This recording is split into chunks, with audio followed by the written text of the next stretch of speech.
Welcome to career sign point.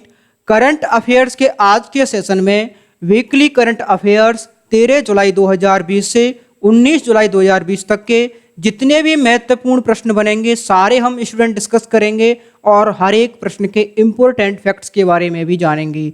आप video को बहुत ध्यान से देखिए। तो चलिए स्टार्ट करते हैं। पहला क्वेश्चन है, भारत सरकार की तरफ से हाल ही में तुर्कमेनिस्तान में भारत का पहला राजदूत किसे नियुक्त किया गया है? तो तुर्कमेनिस्तान में भारत का पहला राजदूत विधु पी नायर हैं। इस प्रश्न का करेक्ट आंसर है ऑप्शन ए। तो ये वर्तमान में विदेश मंत्रालय में निदेशक के रूप में कार्य कर रहे हैं और ये 2002 बैच के विदेश सेवा अधिकारी हैं। नेक्स्ट क्वेश्चन है, नाबार्ड ने अपने 39वें स्थापना दिवस पर पहली बार निम्न में से किसका आयोजन किया है?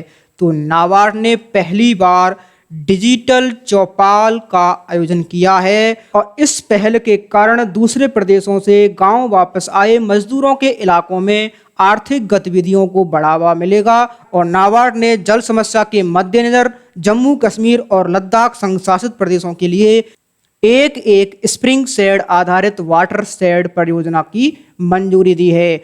और नाबार्ड के अनुसार मैं बता दूं कि नाबार्ड के अनुसार लेह में 3 कृत्रिम ग्लेशियर बनाने की परियोजना मिली है जिससे लोगों को सिंचाई में फायदा मिलेगा।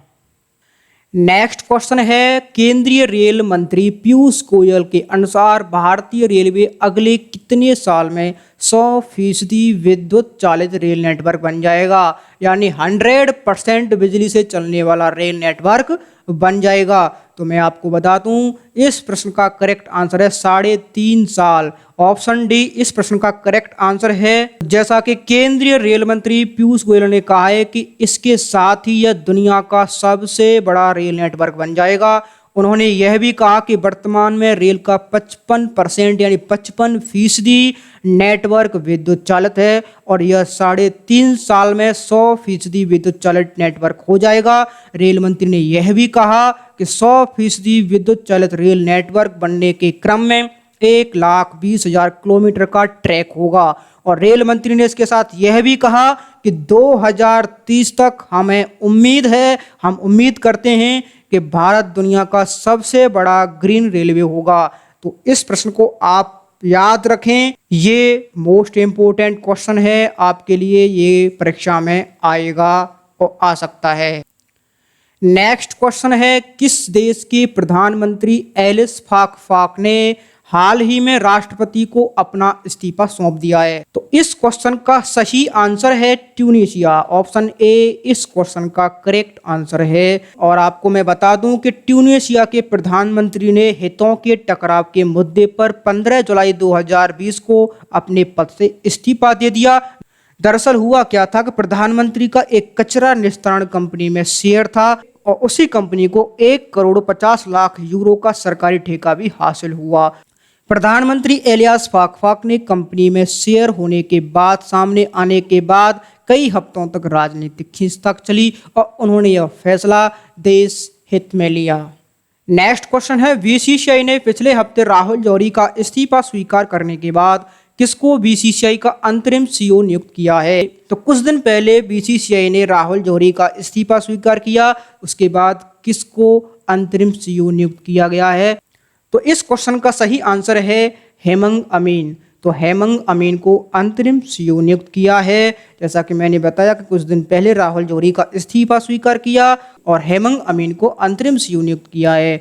हेमंग अमीन अभी फिलहाल में इंडियन प्रीमियर लीग यानी आईपीएल के संचालन समिति के शामिल हैं और वे आईपीएल के सीईओ हैं। अभी इनको बीसीसीआई का भी सीईओ बनाया गया है। नेक्स्ट क्वेश्चन है, छत्तीसगढ़ सरकार ने किस योजना के तहत किसानों में 2 रुपए प्रति किलोग्राम की दर से गोबर खरीदने को मंजूरी दी है? तो छत्तीसगढ़ सरकार ने किस योजना के तहत किसानों से 2 रुपए प्रति किलोग्राम की दर से गोबर खरीदने की मंजूरी दी है? तो इस प्रश्न का करेक्ट आंसर है ऑप्शन बी। इसको याद करने में ज़्यादा कठिनाई नहीं होगी, गोधन न्याय योजना।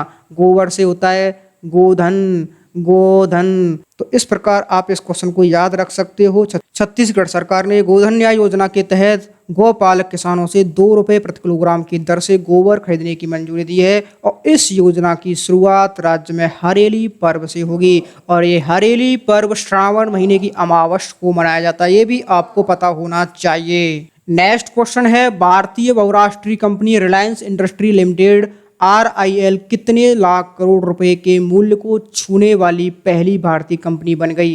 तो इस प्रश्न का जो करेक्ट आंसर है 12 लाख करोड़ रुपए। इस प्रश्न का करेक्ट आंसर है ऑप्शन सी। तो रिलायंस कंपनी यह उपलब्धि हासिल करने वाली पहली भारतीय कंपनी बन गई है। ये प्रश्न इंपोर्टेंट है, इसको आप याद रखें। नेक्स्ट क्वेश्चन है, ईरान ने हाल ही में किस देश को बड़ा झटका देते हुए चाबहार रेल परियोजना से बाहर कर दिया है? तो आपको बताते हैं कि ईरान ने भारत को बड़ा झटका देते हुए चाबहार रेल परियोजना से बाहर कर दिया है। इस प्रश्न का करेक्ट आंसर है ऑप्शन ए, भारत। ईरान ने घोषणा की है कि वह अब अकेले ही इस परियोजना को पूरा करेगा। भारत के लिए ईरान का यह फैसला सामरिक और रणनीतिक तौर पर बड़ा झटका माना जा रहा है। इस परियोजना के तहत ईरान के चाबहार पोर्ट से लेकर जहेदान इलाके तक का परियोजना बनाने जानी थी और इस रेल परियोजना के अफगानिस्तान के जरान सीमा तक बढ़ाए जाने का भी प्रस्ताव था। नेक्स्ट क्वेश्चन है, हाल ही में किस देश ने सबसे बड़े कैमरा ट्रैप वन्य जीव सर्वेक्षण हेतु गिनीज बुक रिकॉर्ड में स्थान हासिल कर लिया है?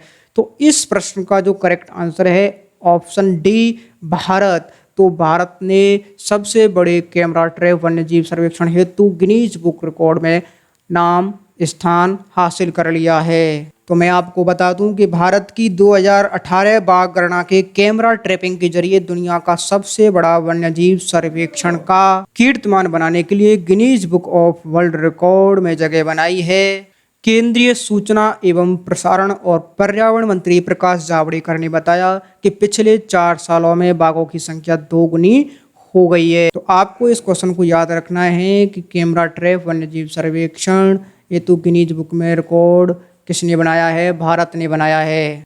नेक्स्ट क्वेश्चन है, हाल ही में एशियन इंफ्रास्ट्रक्चर इन्वेस्टमेंट बैंक ने देश में अक्षय ऊर्जा परियोजनाओं हेतु L&T इंफ्रास्ट्रक्चर फाइनेंस लिमिटेड को कितने मिलियन डॉलर का ऋण स्वीकृत किया है? 50 मिलियन डॉलर का ऋण मंजूर किया है। इस प्रश्न का करेक्ट आंसर है ऑप्शन ए। और 50,000 मिलियन डॉलर का ऋण भारत में बड़े और मध्यम स्तर की पवन और सौर ऊर्जा बुनियादी ढांचा परियोजनाओं को वित्तीय सहायता प्रदान करने के लिए दिया जाएगा और L&T इंफ्रास्ट्रक्चर फाइनेंस भारत के अक्षय ऊर्जा के अग्रणी बैंकर के रूप में कार्य करेगा।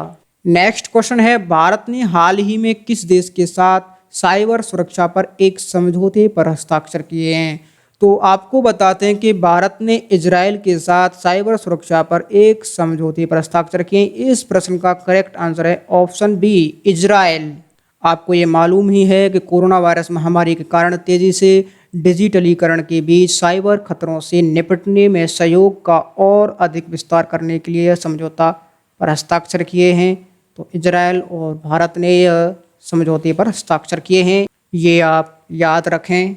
नेक्स्ट क्वेश्चन है, निम्न में से कौन सा देश 2020 फीफा विश्व कप की मेजबानी करेगा? तो आप में से कई लोगों को इस प्रश्न का आंसर पता होगा कि 2022 में कौन सा देश फीफा विश्व कप की मेजबानी करेगा। तो इस प्रश्न का करेक्ट आंसर है ऑप्शन सी, कतर करेगा। और ये आयोजन 21 नवंबर से 18 दिसंबर तक कतर में आयोजित किया जाएगा।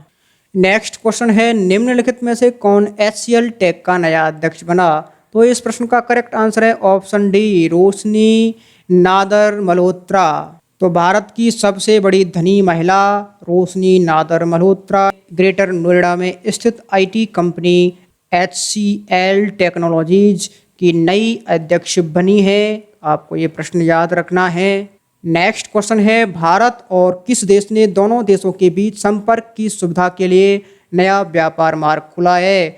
तो भारत और भूटान के बीच संपर्क की सुविधा के लिए नया व्यापार मार्ग खुला है। इस प्रश्न का करेक्ट आंसर है ऑप्शन डी, भूटान। और ये जो मार्ग है जयगांव और पसाका के बीच यह लिंक है और इसे कोरोना के समय में दोनों देशों के बीच संपर्क की सुविधा प्रदान करेगा। नेक्स्ट क्वेश्चन है, केंद्रीय स्वास्थ्य मंत्रालय ने हाल ही में किस बीमारी की पहली स्वदेशी वैक्सीन की मंजूरी प्रदान कर दी है? तो आप यह नोटिस कीजिए, पहली स्वदेशी वैक्सीन को मंजूरी प्रदान की है। ये प्रश्न इंपॉर्टेंट है, आप इसे याद रखें। निमोनिया के लिए पहली विदेशी वैक्सीन की मंजूरी प्रदान कर दी है केंद्रीय स्वास्थ्य मंत्रालय ने, तो आप इस प्रश्न को याद रखें। नेक्स्ट प्रश्न है, पूर्व आईएएस अधिकारी और किस राज्य की पहली महिला चुनाव आयुक्त नीला सत्यनारायण का हाल ही में निधन हो गया है? तो इस प्रश्न का करेक्ट आंसर है महाराष्ट्र। ऑप्शन सी इस प्रश्न का करेक्ट आंसर है महाराष्ट्र। तो आपको बता देते हैं कि महाराष्ट्र की पहली महिला चुनाव आयुक्त बनकर इतिहास रचने वाली नीला सत्यनारायण का निजी अस्पताल में कोरोना के कारण निधन हो गया। 1972 बेंच की आईएएस अधिकारी नीला सत्यनारायण ने राज्य सरकार में कई महत्वपूर्ण पदों पर कार्य किया। नेक्स्ट क्वेश्चन है, निम्नलिखित में से कौन सा दिन हर साल अंतर्राष्ट्रीय न्याय दिवस के रूप में मनाया जाता है? तो इस प्रश्न का करेक्ट आंसर है ऑप्शन सी, 17 जुलाई को अंतर्राष्ट्रीय न्याय दिवस मनाया जाता है। तो आपको बता देते हैं कि यह दिन अंतर्राष्ट्रीय न्याय की विकासशील और सुहृद व्यवस्था की मान्यता देता है और द्वितीय विश्व युद्ध के बाद नुर्नबर्ग परीक्षण और टोक्यो परीक्षण के बाद यह दिवस उभरा। नेक्स्ट क्वेश्चन है, हाल ही में किस पूर्व ऑस्ट्रेलियाई तेज गेंदबाज को स्पोर्ट्स अड्डा ने अपना नया ब्रांड एम्बेसडर बनाया है? स्पोर्ट्स अड्डा को नोटिस कीजिए। स्पोर्ट्स अड्डा एक भारतीय समाचार और सूचना प्लेटफॉर्म है जो क्रिकेट, फुटबॉल और कबड्डी से जुड़ी सभी ताज़ा जानकारी, अपडेट और आंकड़े प्रदान करता है। तो इस प्रश्न का जो करेक्ट आंसर है ब्रैडली, ऑप्शन बी इस प्रश्न का करेक्ट आंसर। ब्रैडली पूर्व ऑस्ट्रेलियाई तेज गेंदबाज को स्पोर्ट्स अड्डा ने अपना नया ब्रांड एम्बेसडर नियुक्त किया है। इस प्रश्न को आप याद रखें। नेक्स्ट क्वेश्चन है, विश्व युवा कौशल दिवस निम्न में से किस दिन मनाया जाता है? तो विश्व युवा कौशल दिवस 15 जुलाई को मनाया जाता है विश्व भर में। तो विश्व युवा कौशल दिवस पहली बार 15 जुलाई 2015 को विश्व स्तर पर मनाया गया था और यह जीवन तथा कार्यों में युवा कौशल के महत्व के एजेंडे के साथ मनाया गया और इस दिन को हर साल युवाओं को कौशल विकास, स्किल डेवलप करने और उसके फायदे के बारे में जागरूक करने के लिए मनाया जाता है। तो इसका उद्देश्य यह है। नेक्स्ट क्वेश्चन है, हाल ही में बांग्लादेश में भारत का अगला उच्चायुक्त किसे नियुक्त किया गया है?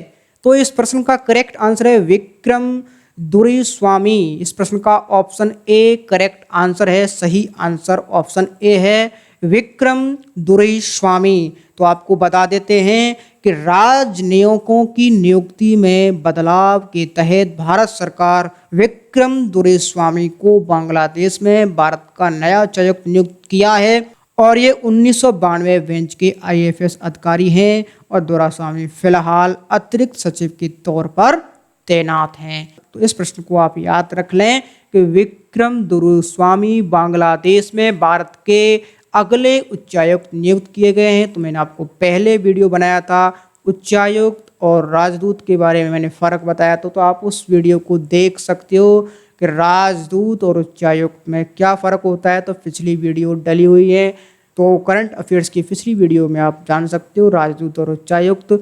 तो राजदूत और उच्चायुक्त के बारे में एक और वीडियो बना दूंगा जिसके बारे में आपको डिटेल में बता दूंगा। तो ये थे 13 जुलाई 2020 से 19 जुलाई 2020 तक के कुछ महत्वपूर्ण करंट अफेयर्स के प्रश्न।